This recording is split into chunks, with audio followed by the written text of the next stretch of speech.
वेळात उद्घाटन होणार आहे। उद्योगपती गौतम अदानी यांच्या हस्ते हे उद्घाटन होणार आहे। गौतम अदानी बारामतीत पोहोचले। पवार कुटुंब एकाच मंचावर येणार आहे। अजित पवार, रोहित पवारांचा एकाच गाडीतून प्रवास यावेळी पाहायला मिळाला। प्रवासाची ही दृश्य समोर येत आहे। देशातील पहिल्या सेंटरचा शुभारंभ बारामतीत होतोय। अत्याधुनिक असं हे एआय सेंटर असणार आहे। ग्रामीण भागाचा चेहरा मोहरा बदलवणारं हे सेंटर असेल असं म्हटलं जातंय। तर या कार्यक्रमाच्या पार्श्वभूमीवर पवार कुटुंब एकत्र आल्याचं पाहायला मिळतंय। अजित पवार आणि रोहित पवार यांनी एकाच गाडीतून प्रवास केलेला आहे। याआधीही रोहित पवार आणि अजित पवार यांच्या गुप्त बैठकी संदर्भात अनेक चर्चा समोर आल्या होत्या, तशी दृश्यही समोर आली होती। आणि आता या एआय वास्तूच्या उद्घाटन प्रसंगी पवार कुटुंब एकत्र येत असताना पुन्हा अजित पवार आणि रोहित पवार हे एकत्र दिसले। एकाच गाडीतून दोघांचा प्रवास। तर काका पुतणे एकाच गाडीत प्रवास करताना या गाडीचं सारथ्य स्वतः रोहित पवार करत होते, हे या दृश्यांच्या माध्यमातून दिसून येतंय। अधिक माहिती या संदर्भात घेणार आहोत। आमचे प्रतिनिधी नवनाथ सध्या आपल्यासोबत जोडले गेले आहे। नवनाथ, आपण पाहतोय या आधीही गुप्त बैठकांसंदर्भात, युती संदर्भात अनेक चर्चा दोन्ही राष्ट्रवादींसंदर्भात सुरू होत्या आणि आता हे एक वेगळं दृश्य।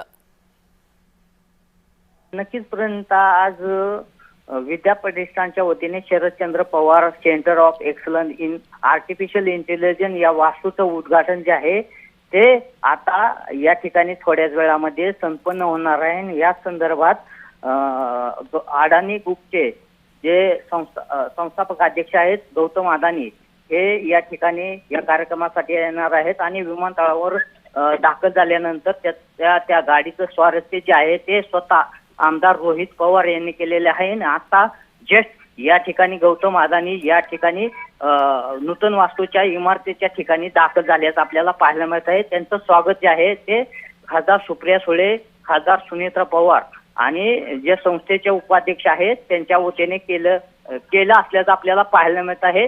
आता या ठिकाणी या कार्यक्रमाचं नूतन वास्तूचं उद्घाटन जे आहे ते संपन्न होत आहे। खऱ्या अर्थाने या वास्तूच्या उद्घाटन प्रसंगी सर्व पवार कुटुंब जे आहे ते एकत्र आल्याचं पाहायला मिळत आहे।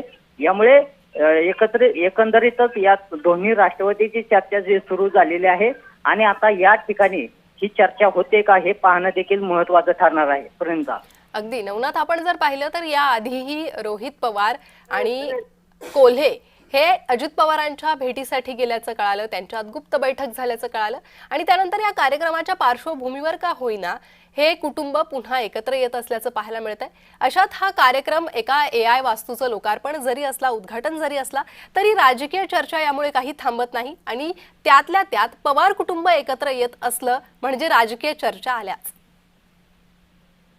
नक्कीच प्रणेता, जरी हा कार्यक्रम यायच्या नूतन इमारतीचं उद्घाटन जरी असलं तरी पवार कुटुंब जे आहे ते बारामतीमध्ये संपूर्ण पवार कुटुंब एकत्र आलेलं आहे। खऱ्या अर्थाने अनेक दिवसापासून म्हणजेच एक साधारण 7 ते 8 दिवसापासून दोन्ही राष्ट्रवादी एकत्र येणार आहे अशी चर्चा जी आहे पुण्यामध्ये सुरू झालेली होती। खऱ्या अर्थाने अनेक वेळा चर्चा होऊन देखील कुठंतरी पुण्यामध्ये जी चर्चा झाली ती फिसकटलेली होती। मात्र आता गौतम अदानी जे आहे ते या ठिकाणी आलेले आहेत आणि त्यांच्या मध्यस्थीने दोन्ही राष्ट्रवादी एकत्र येते का, चर्चा होते का हे पाहणं देखील आता महत्त्वाचं ठरणार आहे। या घडामोडींवर आपलं लक्ष असेल। तुर्तास धन्यवाद या सविस्तर माहितीसाठी।